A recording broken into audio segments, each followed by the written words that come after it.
Hi folks, Mark 4 verses 35 through 38. My name is Barry Henderson and I'm one of the bivocational intern pastors here at Christ Greenfield. I work in the community during the week and I serve at church on Sundays. Today's reading has got to be one of my favorites.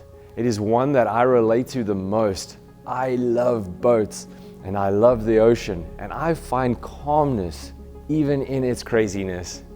In my mid-teens and early adult life, I was a surf ski ocean kayaker. And to briefly explain what a surf ski is, it's roughly 18 to 20 foot long and is less than 2 feet wide. We would watch the weather and eagerly await the big wind.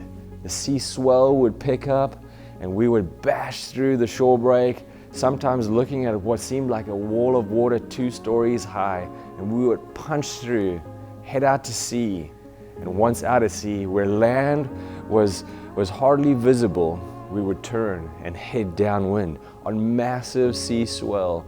Engulfed by water, we would raise our paddles in the air and scream, woohoo! In Mark 4 verses 35 to 38, the storm picks up on the Sea of Galilee, but the disciples, they are freaking out. The waves get bigger and the water is entering the boat. Jesus, do you not care? We are perishing. And as fishermen, I have to believe that they were accustomed to fairly big storms. So I give it to the disciples. This was a violent storm. They believed that that day they were perishing to suffer sudden and violent death. Yet Jesus is asleep at the stern of the boat. Why? For 2 reasons. The first one, He is in control at all times, whether He is asleep or He is awake.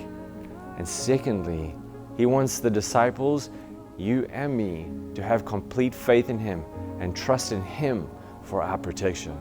The storms of life will come. The storms of life you think will stay outside of your walls of protection, they will not. They will break through and over your walls and make you uncomfortable.